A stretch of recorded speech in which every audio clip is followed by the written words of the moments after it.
At her sister's military promotion dinner, Caroline Hayes sat quietly at the end of the table. Could this unnoticed woman hold a hidden rank? They laughed over the steak she paid for, called her a nobody, just before a Pentagon colonel walked in and saluted her like the war had never ended. Before we dive in, where are you listening from right now? Drop it in the comments. Welcome to Graceful Valor Stories, where tales of compassion and kindness are told. Let's uncover what really happened. Caroline Hayes sat stiffly at the long linen-draped table, her black blazer tugging at the seams, refusing to close properly across her chest. The restaurant around her gleamed with polished cutlery and laughter softened by candlelight.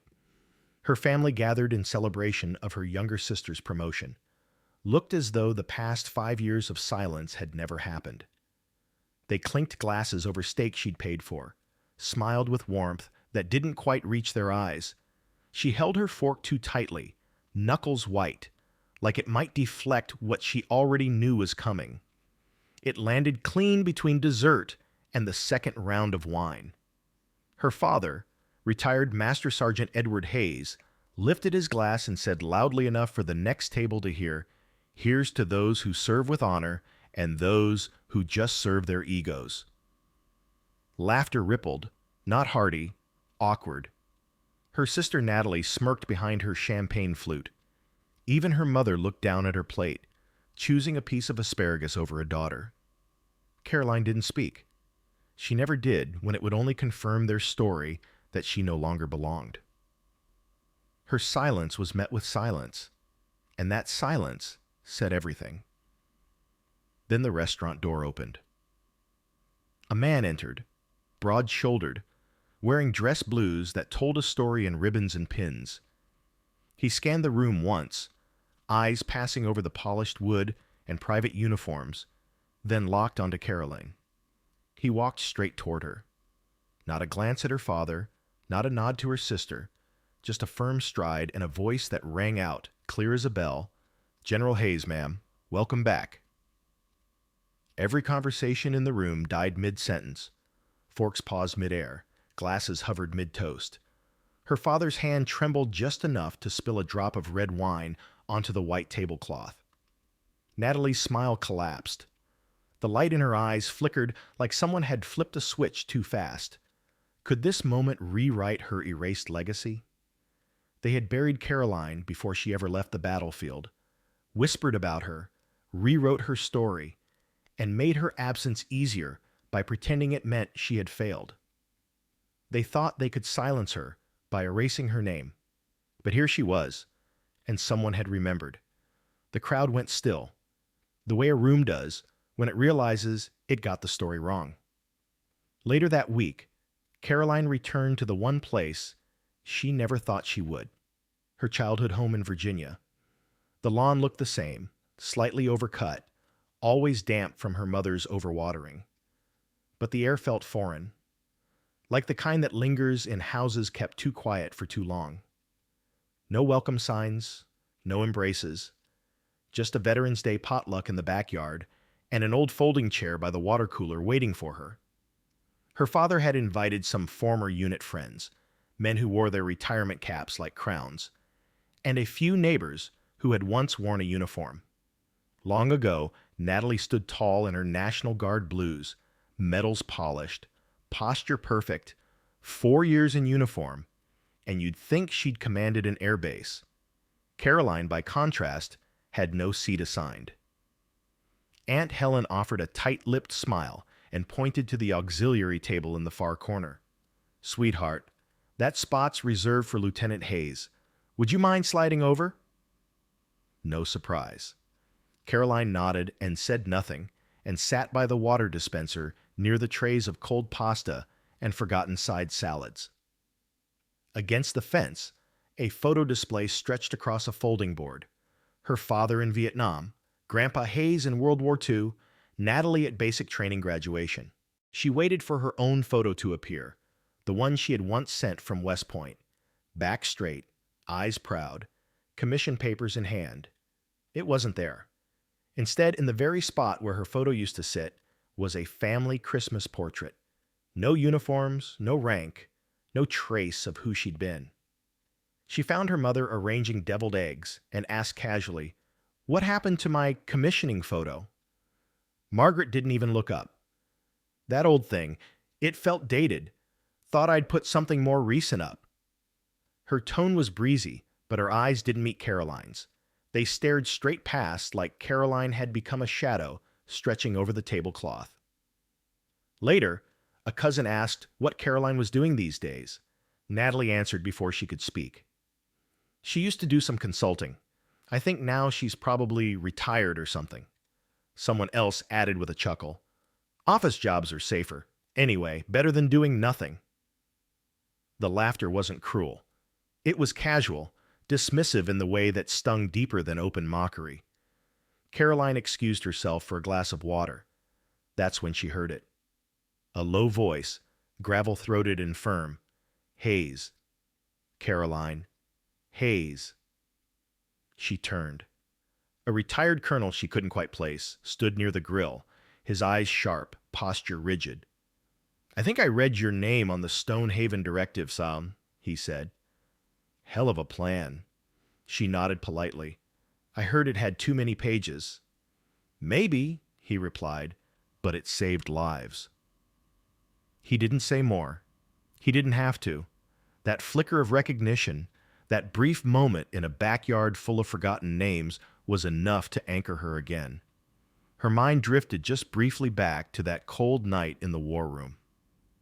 212. Allied units had waited for her order. Intelligence said advance. Her gut said hold. She held. The enemy artillery struck minutes later, right where they would have been. 300 soldiers lived because of that call, but the mission was later deemed strategically misaligned. So she took the fall. Her name disappeared from the after-action report. The public commendations were quietly canceled. The press called it operational miscommunication. She remembered walking away with nothing but silence. Back at the backyard potluck, someone handed her a drink. Everyone else had notched tumblers. Natalie, Dad, Uncle Frank. Caroline sipped from a plain white plastic cup. No name, no place. But she remembered, and she whispered to herself, "Sometimes honor doesn't come with a nameplate. But if someone speaks it aloud, let them." The next morning, before the house fully stirred, Caroline wandered through the living room. The air smelled faintly of leftover brisket and old carpet cleaner. The display cabinet stood like a shrine, lined with medals, photographs, plaques, her father's service ribbons, her grandfather's black and white war portrait, Natalie's graduation plaque in polished glass. She didn't expect to find herself there, but she still looked. There was a square of lighter wood on one shelf, just a patch, like a picture frame had once hung there. Its absence was almost louder than if it had been thrown out. She opened the drawer beneath. Batteries, old coasters, and there it was, her West Point frame, still intact, still polished. But inside, it was no longer her photo, just a stock filler image of a smiling couple from a photo lab, like she'd never existed at all. She held it in her hands and stared. Her mother hadn't thrown it away. That would have been too bold. She had just filed her away like a decoration that didn't fit the new decor. Later in the kitchen, Caroline asked, "When did you take my picture out of the cabinet?" Margaret stirred her tea, eyes fixed on the window. "I was rearranging. Thought the wall needed some air. No one notices those things." Caroline nodded slowly. "That's the point," she said. That night, over another dinner, Natalie beamed as she spoke of her upcoming promotion ceremony. "A formal event," she said, "held at a military dining hall near Pensacola, a place with a wall of honor. They'd put her photo up for the whole week." Their mother clapped gently. "That sounds lovely, dear Caroline. If you're coming, wear something simple. Nothing too attention-grabbing." Caroline smiled thinly. "Sure. Wouldn't want to steal the spotlight." She didn't say it aloud, but she'd once briefed generals in a war zone wearing dress blues and body armor, 12 time zones from that kitchen. And somehow, even her gray blouse tonight felt too loud for this room. That night, as she folded her clothes in the guest room, her phone buzzed. No name, just a number, one message. They're digging into Stonehaven. Old files resurfaced. Your name's in them, be careful. She stared at the screen long after it went black. That name, Stonehaven, hadn't touched her lips in years, not since the day she was told to disappear, and now the silence was cracking. The night before the promotion dinner, Caroline didn't sleep much. The old guest bed creaked with every breath she took, like it too resented her presence. She folded and refolded the same charcoal black dress until its seams felt memorized. The dining hall outside Pensacola looked every bit the part. Walls lined with portraits of stern generals, polished floors reflecting every step, and a projection screen already cycling through Natalie's photos and uniform. Caroline arrived 10 minutes early, her wool coat brushing just above her knees, the kind of garment meant to blend in. At the check-in table, a young officer scanned the list, then her face. "And you're a guest of—" Before she could speak, Natalie appeared like a stage cue. "She's family," she said with a smile that didn't quite reach her eyes. "Used to be admin support or something. She's just here for me." The hug that followed was more air than contact. Caroline didn't flinch. She had once stood through artillery briefings. She could survive this. Inside, the celebration was already humming. Patriotic bunting along the walls, flags positioned just so. A long head table gleamed under overhead lights, crowded with officers, families, laughter, ceremony. Caroline's seat was off to the side. No nameplate, no mention, just a folded napkin and a glass of water gone lukewarm. Then Natalie took the podium. She looked radiant, eyes clear, voice confident, every gesture controlled, her tone practiced but not cold. She smiled and began. "I want to share a quick story." Caroline braced. "When I was a kid," Natalie continued, "my sister once told me, 'Go ahead and try. I don't think I can keep up with you.'" Laughter drifted from the tables. A few people glanced at Caroline with that soft, patronizing sympathy reserved for washed-up mentors. Natalie's voice grew gentler. "That stuck with me. It's why I never gave up, even when it got hard." Caroline said nothing. She didn't blink. She wasn't going to become the sentimental footnote in someone else's origin myth. The ceremony moved forward. Citations were read, medals were pinned, glasses raised. The air buzzed with earned pride and an undercurrent of curated narrative. Then the door opened again. This time the silence fell sharper. A man entered, dress blues tailored with precision, the insignia of the Pentagon gleaming on his chest. He paused, scanned the room like someone used to command presence, then moved. Natalie stepped forward. "Colonel Whitaker, sir, I didn't know—" But he didn't let her finish. His gaze locked onto Caroline. 7 even steps carried him across the room. Then, in full view of every officer present, he stood at attention and saluted. "General Hayes, ma'am," he said, voice cutting through the ambient hum. "It's been far too long." Forks froze. Napkins halted mid-dab. One officer near the back whispered, "General, is she really?" Caroline nodded once. "Colonel, good to see you again." Colonel Whitaker turned to the officers around him, his tone matter-of-fact.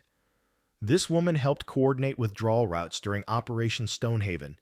Half of NATO owes her their necks, literally." Caroline didn't smile. She didn't need to. The truth filled the space like a flare. For once, she didn't have to defend herself. She only had to exist. Later, a young cadet approached her, nerves visible in his shoulders. "Ma'am, are you really a general?" Carolyn sipped slowly from the same plastic cup as always. No etched glass, no special insignia. "I once gave the order not to fire," she said quietly. "Even when protocol said I could, There were children inside the zone. She tilted her head. You tell me. What title does that earn? He didn't respond. He didn't have to. Caroline left the dinner without fanfare. No hugs, no goodbyes. Just the cold air of a door that had opened by mistake. The next morning, she sat at the old desk in the guest room. The inbox blinked with a new message. Subject line, Stonehaven Brief, Urgent Inquiry. The sender, Jonathan Reeds, an investigative journalist known for exposing what most would bury. General Hayes, from Valor, it began. We've received a copy of a classified operations file related to Stonehaven. Your name appears in it along with claims you authorized a maneuver resulting in civilian casualties. We're seeking confirmation or correction. Please advise. She read it twice. Then again, her hands didn't shake. They locked like muscle memory had turned to stone. The Stonehaven campaign wasn't a failure. It was a trap. A loop of false intelligence spun tight by someone who had been playing both sides, General Marcus Ellison. He was the intel chief then. She had challenged him during a closed briefing, flagged inconsistencies, recommended delay, but she was the only dissenting voice. One red light in a room of green. When the operation collapsed, they called it fog of war. She called it betrayal, and she took the fall. Caroline picked up the phone and dialed an old number. The woman who answered had once been the best analyst in a 10-country radius. Sarah Melenin, came the voice. It's me, Caroline, she said. I'm sending a file. I need you to check the metadata. Who accessed it last and from where? Hours passed. The sun moved across the guest room like a slow accusation. Then her phone rang again. Caroline, Sarah said, voice clipped. The leak originated from a National Guard device. IP address traces back to your sister's issued tablet 2 years ago. Time stalled. Her vision didn't blur. It narrowed. She drove to Natalie's base without warning. Parked. Walked in like she still wore a badge that meant something. She found her sister in the break room, scrolling through her phone. Caroline sat down, slid a paper across the table. This is the trace, she said. Your device accessed the file. Natalie's eyes flicked to the page, then away, then back. She didn't deny it. I sent it, she said. Last year. Her tone was tight, controlled. I was tired of the whispers, tired of living in your shadow even when you weren't here. I just wanted it gone. It didn't sting, not the way betrayals usually do. It felt empty, like a room already stripped of furniture. You think I don't know what it feels like to be erased? Caroline asked. The difference is I never tried to erase you. Natalie blinked fast. Her voice cracked. I was wrong. I know that now. But even when you were gone, people still saw you. She paused. I just wanted to be seen first. They sat in silence. Not as soldiers, as sisters. Caroline finally stood. I didn't come here to reclaim anything. I came to keep the truth from being rewritten. She leaned forward. And if anyone thinks I'll let them turn me into a cautionary footnote, they've clearly never studied who I am. That night at the edge of the old Fort Lincoln base, Caroline and Sarah met in the decommissioned comms post. The servers were still operational, if you knew where to look. Your access code still works, Sarah said, gesturing toward the dusty terminal. Caroline typed Rotho7. The screen flickered. A single folder blinked red. Review only. Inside it was an audio file, static. Then a familiar voice. You will reprioritize Sector Delta. I don't care what Langston says. Execute Strike Protocol 5A. Civilian risk noted acceptable. General Marcus Ellison, ordering a strike that bypassed protocol, ignored intel and justified risk. That strike had cost innocent lives, and they had buried it under paperwork and her name. Sarah leaned in. If this goes public, he's finished. Caroline nodded, but the chill in the room wasn't from the air. The news was already leaking, and someone had traced it back to Natalie. Her sister now faced suspension, review, possible discharge. Caroline knew what had to be done. She walked into the guard counsel's office in full dress coat, medals tucked away, like memories she didn't need to wear. "I gave the order," she said. "Calm. Captain Hayes accessed the file on my request. Any breach is mine. A lie, but not a betrayal. A shield." That night, something was off. Her temporary office at Cranebridge Academy had fresh primer marks at the door. Inside, the USB was gone. In its place, a single note. "You think you're the only one who remembers how war works." At the bottom, a red stamp, an eagle clutching arrows, a seal she hadn't seen in a decade, belonging to a disbanded off-books unit tied to Stonehaven. She called Sarah. No answer. Texted nothing. Security log said Sarah left the base after 11 p.m. She never returned. Like fog, like ghosts. Caroline sat alone, watching the map on her wall. No troops, no tanks, just alliances shifting like fault lines. And she understood something for the first time. This war wasn't fought with weapons anymore. It was fought with silence. And silence had a cost. The next morning, the door to Caroline's office was sealed shut with dull gray tape and a federal notice. Temporarily sealed. Security protocol violation. No explanation.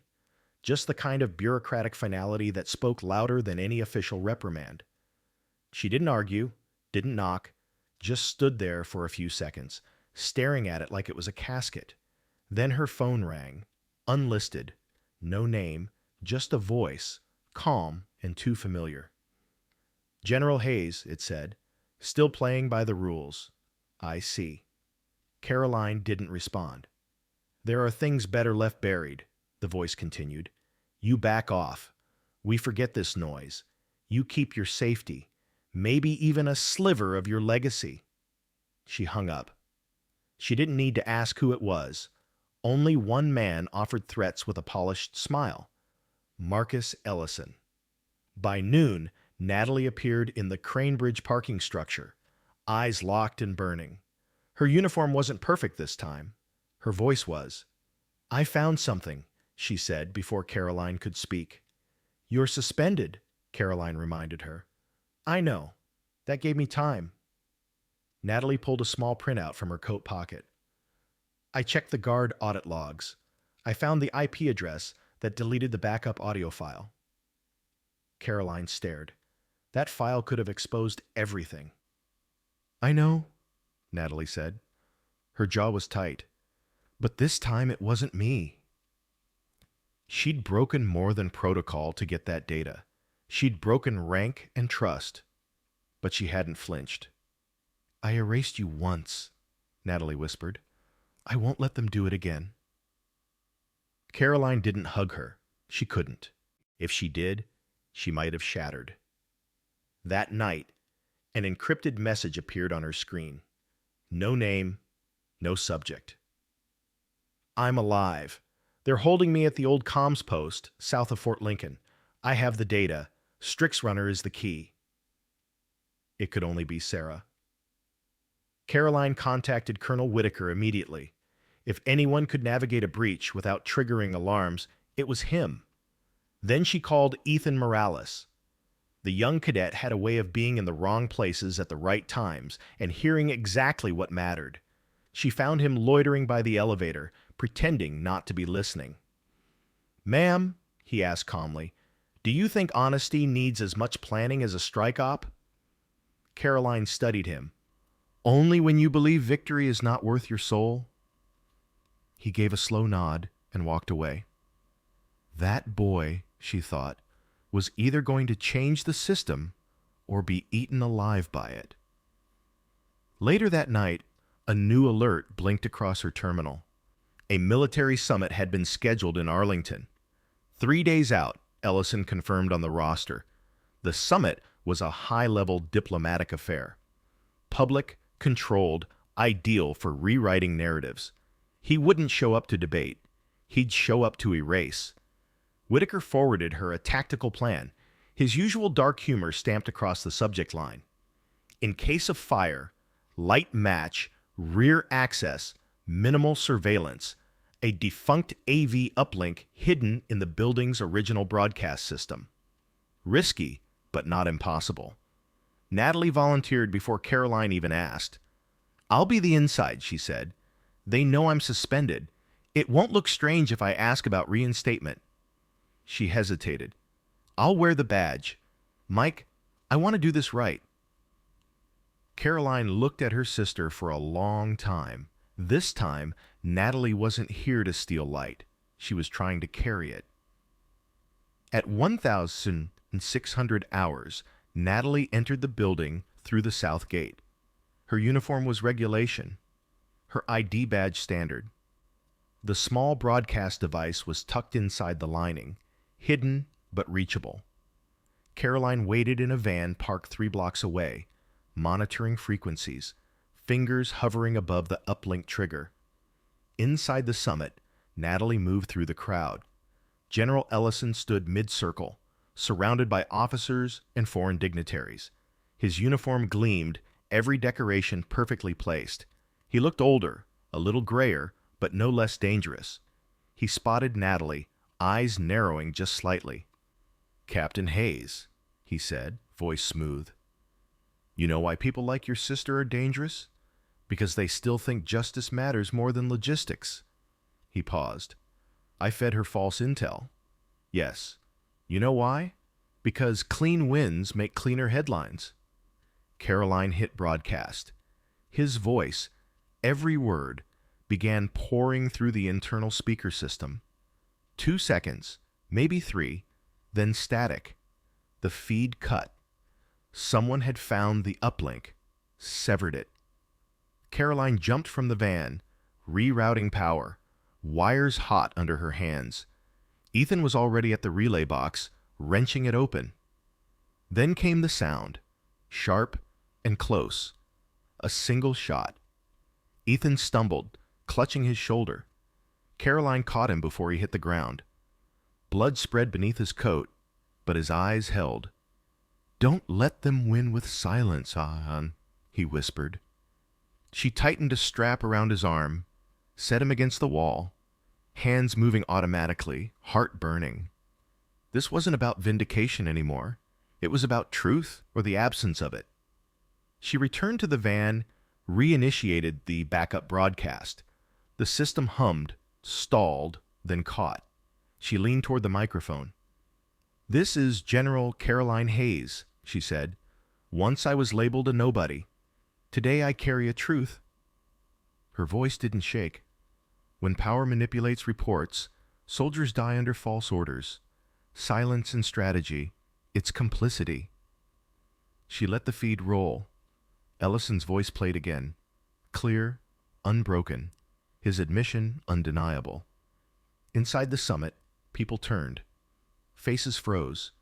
Conversations died. They didn't shout. No handcuffs, just quiet steps. As security approached Caroline and Natalie, they were led through a side corridor to a windowless room. No nameplates, just 4 chairs and too much light. Then Ellison entered. His expression was calm, but his hands pulsed white at the knuckles. "I'm offering you peace," he began. "A dignified retirement, your cadets left alone, your sister cleared, your legacy preserved." Caroline didn't blink. "You still don't understand," she said. "I never fought for legacy." She stepped forward. "I fought for dignity, and you can't fabricate that." He laughed once, short, almost tired. Then the door opened. Colonel Whitaker entered first. Ethan followed, arm in a sling, but standing tall. Then Sarah, pale, thinner, but intact. She stepped forward and placed a small drive on the table. "Full logs," she said. "Relief, fun, diversions, voice orders, all of it, untouched." Ellison lunged. Natalie blocked him. Her stance was crisp. Her voice was still. "I used to be afraid of you," she said. "Not anymore. I swore an oath to serve, not obey blindly." Security didn't hesitate. They didn't come for Caroline. They came for him. On their way out, A nurse intercepted her in the hallway. Ethan had collapsed, blood loss more severe than expected. He survived, but he'd need weeks to recover. Caroline stood outside his ICU room, watching the rise and fall of his chest beneath tangled wires. "He's not built for this," the nurse said. "No," Caroline replied, "but he understood it better than most." A week later, the Pentagon offered her reinstatement, strategic command, rank, power. She declined. She had seen the top of that ladder and the silence it demanded. Instead, she returned to Cranebridge Academy, not because she couldn't rise, but because she finally understood where strength belonged. The headlines arrived fast. General Marcus Ellison arrested for falsifying military intelligence and operational misconduct. For the first time in years, her name appeared beside the truth, not beneath it. Caroline Hayes, key whistleblower in Stonehaven cover-up. It didn't feel like a parade. It felt like breathing after holding still for too long. An internal hearing was held days later. Not public, just a quiet panel behind closed doors. Same architecture, same stale air, and the same faces who once waved off Caroline's warnings like they were nothing more than bad weather reports. She didn't wear full ribbons, no ceremony, no dramatics. She brought the truth. That was enough. She didn't sugarcoat anything. She didn't appeal to sympathy. She spoke plainly, like someone who had carried consequences long enough to know their weight. "I never meant to become a symbol," she said, "but silence isn't neutrality, and I will never apologize for disturbing a peace built on denial." The verdict came down clear. Full restoration of rank and honors. No charges. Public integrity provisions waive prosecution. Natalie received formal reprimand but retained active status. When they left the building, Caroline and Natalie didn't hold hands. They didn't cry, but they walked side by side, shoulders aligned, no longer orbiting opposite ends of the same wound. Caroline didn't return to her childhood home often, but she went once more. The air smelled the same. The living room hadn't changed. Still too many family photos, arranged like a timeline that skipped a few inconvenient years. But something was different now. On the hallway shelf where her photo had once been replaced, it had quietly reappeared. Her West Point image sat next to Natalie's graduation frame. No fanfare, no announcement, just a quiet rebalancing. Margaret stood nearby. No tears, no apologies. Her voice came quiet, almost unsure. "I never knew love could be that silent and that cruel." Carolyn nodded. "I'm not here to blame," she said. "I'm here to lay it down." Her father, Edward Hayes, had been mostly quiet since the tribunal, but as she prepared to leave, he handed her a small wooden box, old, polished, heavy with intent. Inside was a letter postmarked 3 weeks after she left active duty. His handwriting, never sent. "I didn't know how to say I was still proud." It read, "I didn't know if you wanted to hear it." She didn't read it there. She just folded it, tucked it inside her coat pocket close to her chest where it belonged. Back at Cranebridge Academy, life moved without ceremony. No parades, no headlines on the walls, just cadets in motion and whiteboards waiting to be filled. But on the bulletin board outside the mess hall, someone had pinned a new photo. Caroline, Ethan, a handful of officers in training, arms slung over each other's shoulders, laughing like gravity had taken a day off. Beneath it, scrawled in thick black marker, "She didn't fight for attention. She fought for attention to the truth." Caroline paused there longer than she meant to. Legacy, she thought, wasn't built by medals or orders. It lived in the lessons people chose to carry forward. The next morning, she walked into her lecture hall. No insignia on her collar, no spotlight, just a room full of sharp minds and questions still forming. She didn't open with tactics, didn't mention protocol. She told a story, her story, about a woman once labeled a nobody, about how that woman refused to accept silence as her legacy, about the war that didn't end on a battlefield, but inside a room where truth had been traded like currency. "You won't always be believed," she said, "but live so that when the truth rises, it knows your name first." One morning, Ethan walked in early. His arm was still in a sling, but his pace had steadied. He said nothing, just nodded and took a seat. After class, Caroline found a folded piece of paper on her desk. "I used to think courage was a loud scream."